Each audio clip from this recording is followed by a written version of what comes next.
Sir बताएं। एक तो बड़ा सवाल सबके मन में स्ट्रेस टेंशन ये सवाल आ रहा है, टिकता क्यों नहीं भाई?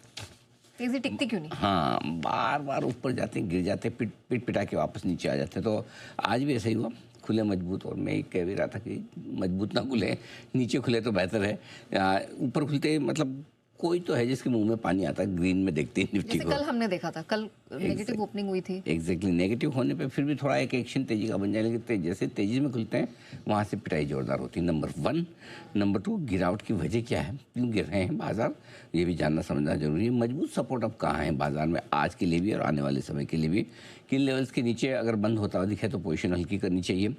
कहाँ खतरा आपका बढ़ सकता है, और किन लेवल्स पर अब ऊपर में आए तो आपको रिकवरी में पोजीशन हल्की करनी चाहिए, किन लेवल के ऊपर भी करनी चाहिए, दोनों चीज़ें हैं।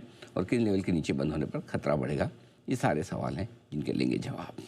चलिए, वजह समझना ज़रूरी है, लेकिन उससे भी पहले सर ये तेज़ी टिक क्यों नहीं पा रही है? ऊपर का लेवल आता है लेकिन मार्केट बिल्कुल असफल रहता है होल्ड करने में, क्यों? बात तो सही है आपकी, तेजी टिक नहीं पा रही और दिख भी रहा है। आज तो एक ने कई प्रयास किए, एक बार जरा आज निफ्टी और बैंक निफ्टी दोनों के एक बार चार्ट्स आपके सामने रखे इंट्राडे वाले, तो आपको अंदाज़ा लगेगा कि आज बाजार किस तरह का मूड माहौल बना रहा है। एक निफ्टी का चार्ट है, एक बैंक निफ्टी का चार्ट है। तो पहली चीज़, वैसे चार्ट दिख रहे हैं आपको लगभग समान है मूड माहौल के लिहाज से, लेकिन बैंक निफ्टी में हरियाली ज़्यादा दिख रही है। पहाड़ की ऊपरी एकदम चोटी पर आप देखेंगे वहाँ पर हरियाली ज़्यादा है, बैंक निफ्टी में कम। तो यानी कि बैंक निफ्टी ने लगातार ऊपर ट्रेड किया है कल के लेवल के आसपास, अभी थोड़ा देर पहले ही थोड़ा नीचे आते हुए नजर आया है। निफ्टी लगातार नीचे रहा है। फर्स्ट हाफ उतना बुरा नहीं था, जैसे हम सेकंड हाफ में आए वैसे ही थोड़ी सी बिकवाली का दबाव बनता हुआ दिखा है। और वजह अब मैं आपके सामने रखता हूँ। सबसे पहली और बड़ी वजह तो ये कि एफआईज की बिकवाली का प्रेशर तो है ही, इसमें कोई डाउट ही नहीं है। वो साफ नज़र आ रहा है, स्क्रीन पर भी दिख रहा है और डेटा में भी। लगातार 6 दिन से बेच ही रहे हैं एफआईज, नेट लेवल पर भी बेच रहे हैं, कैश में भी बेच रहे हैं, और वो प्रेशर दिख ही रहा है साफ साफ, इसमें कोई डाउट ही नहीं है। अच्छे नतीजों के बावजूद IT शेयरों में एक अच्छी बिकवाली का मूड माहौल बनता हुआ दिख रहा है। ऐसे रिजल्ट देखा जाए तो TCS के कोई बहुत ख़राब नहीं थे, HCL के तो अच्छे ही थे, लेकिन दोनों की फिर से पिटाई हो गई। और इसका मतलब क्लियर कट है कि अच्छे रिजल्ट्स पे भी काम बनेगा नहीं। क्या चाहिए फिर? बहुत अच्छे रिजल्ट्स। मतलब इसका मतलब ये कि ये अगर आप इससे कोई संकेत पढ़ना चाहें तो संकेत आपको यही पढ़ना है रिजल्ट सीजन की शुरुआत में, स्पेशली IT शेयरों से आपको अच्छे रिजल्ट्स प्लस मजबूत गाइडेंस दोनों का कॉम्बिनेशन देना होगा, तो स्टॉक बढ़ पाएंगे। नहीं तो अगर आज दोनों शेयरों ने ऐसे शेयर नहीं, ऐसा नहीं थे जिससे कि गिर जाए तेजी से, एटलीस्ट HCL टेक तो नंबर ठीक ही थे। सर आप लेकिन टिपिकली कहते हैं ना Q3 थोड़ा IT के लिए डिफिकल्ट होता है। हाँ, डिफिकल्ट होता है, सीजनली खराब होता है, छुट्टियाँ ज़्यादा होती है, काम कम होता है, उनके नंबर हमेशा। लेकिन फिर वो जो नंबर है वो तो आपके अनुमान में आ भी जाते हैं ना कि नंबर कमज़ोर होंगे। तो आपको तो अल्टीमेटली क्या अनुमान है उसके हिसाब से देखना है नंबर्स कैसे आए। सो अनुमान के हिसाब से नंबर्स खराब नहीं थे। तो आप देखिए HCL टेक ने एक बार रिकवरी की कोशिश तो वापस की निचले स्तर में, लेकिन HCL टेक और TCS का भी चार्ट दिखाइए, थोड़ा एक अंदाजा लगेगा। तो लेकिन कायदे से इस नंबर के बाद बढ़ना चाहिए। अब देखो हिम्मत कर रहा है वापस आने की, तो जो मज़ा आना चाहिए ना TCS पहले नीचे खुला। इनफैक्ट मैंने तो आज सुबह दोनों में ही बाय खोल दिया था, हालांकि जहाँ खुले वहाँ से तो दोनों ऊपर ही आए बाद में धीरे धीरे, लेकिन वो मज़ा नहीं आया। अगर ये कोई अच्छा दिन होता ना तो मेरे हिसाब से TCS 2 से 3% बढ़ता, HCL टेक कम से कम 5% बढ़ता इन रिजल्ट्स पे, क्योंकि इन रिजल्ट्स में लॉन्ग पोजीशन ज़्यादा है नहीं। एटलीस्ट TCS में तो बिल्कुल नहीं है। HCL टेक चलो मान लो थोड़ा बहुत लॉन्ग पोजीशन थी भी रिजल्ट के पहले। सो आई थिंक अच्छे नतीजों पर रिएक्शन कम है, वो दूसरा है। तीसरा, बचे हुए ट्रम्प साहब आपके कुछ भी बोलते हैं, कुछ भी करते हैं, क्या है क्या नहीं भगवान जाने इनका। तो अब वही लोगों को, अब आप खरीदो, समझो आज खरीदो और रात को बम फोड़ दे तो करेक्ट। ईरान पे पता चला सुबह आए तो हो गया शुरू, फिर वही झगड़ा टंटा ये वो। तो जिसको लेना है उसको मन में डर तो रहेगा ना कि इस तरह के ग्लोबल माहौल में। और अच्छा, अचानक से कर दे तब तो ठीक है, आप क्या करो, जैसे माधुरा साहब को उठा के ले गए अचानक से बिना वो तो चलो आपके मेरे समझ की बाहर है, किसी भी समझ के बाहर। ईरान के मामले में तो सबको लगता है कभी भी हो सकता है। अब आप खरीदो और वो खो जाए, फिर बाद में अब अरे यार पता ही था, लग ही रहा था तो कभी भी होने वाला है, फिर भी मैंने क्यों खरीदा। सही बात है। वो मतलब एक तो वंस बीटन ट्वाइस शाई वाला मामला है कि एक तो ये कि मैं जोर से गिरा, किसने गिरते हुए देख भी लिया मुझे तो डबल मार लगती है, एक फिजिकली एक मेंटली, राइट। तो जब आपको पता है कि ऐसा हो सकता है तो आप बेवकूफ़ नहीं बनना चाहते। सही बात है। नहीं पता हो और आपने कुछ खरीदार हो गया कर गया तो आप सोचोगे भाई देखो मेरी किस्मत ही खराब थी, क्या करूँगा।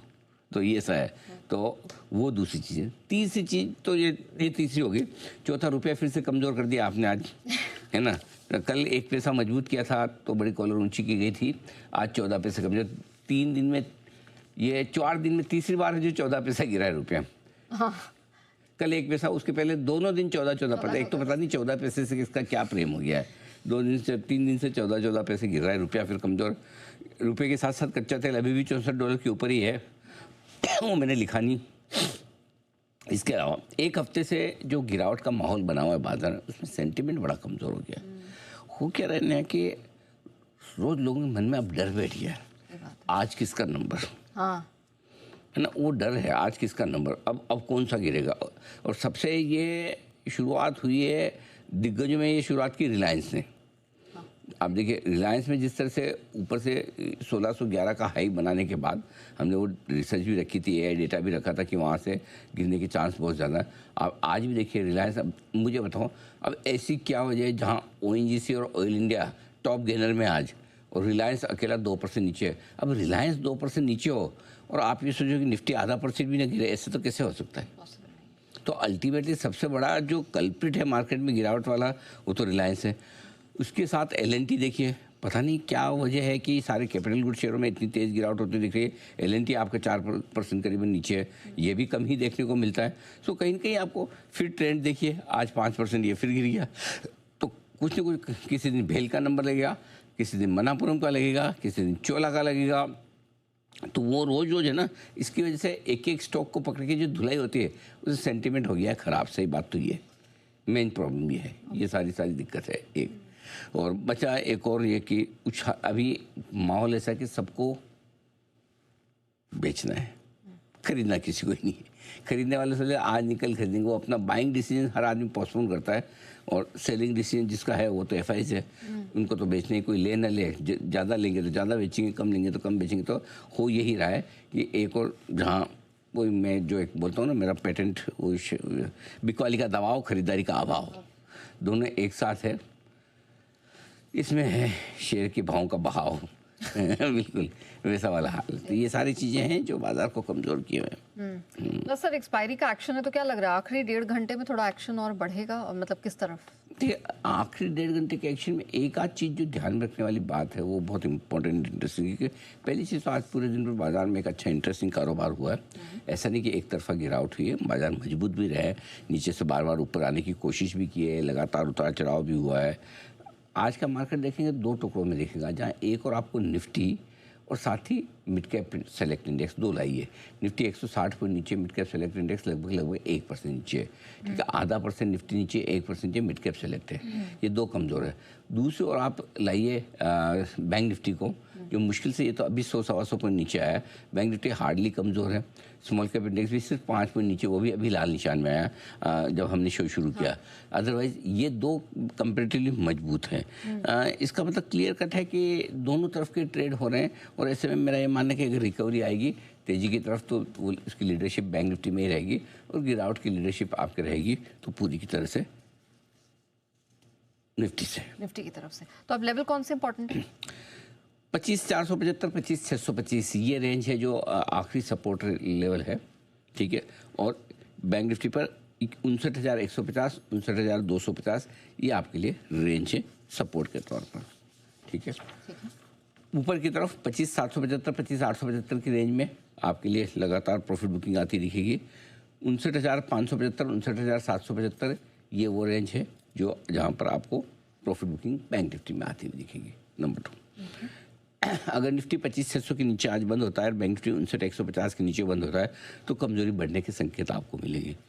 मजबूती रोकने की तो बात नहीं कहूँगा, लेकिन गिरावट रुकने के संकेत अगर आपको चाहिए तो मिनिमम आपको 25,825 के ऊपर निफ्टी की क्लोजिंग होनी चाहिए, और बैंक निफ्टी के 59,575 के ऊपर क्लोज होगा तो ये आप मान सकते हैं कि गिरावट रुकने के संकेत आते दिख रहे हैं। अदरवाइज मामला ढीला डाला है। ऑलराइट, चलिए ये तो निफ्टी बैंक निफ्टी की बात हो गई, लेकिन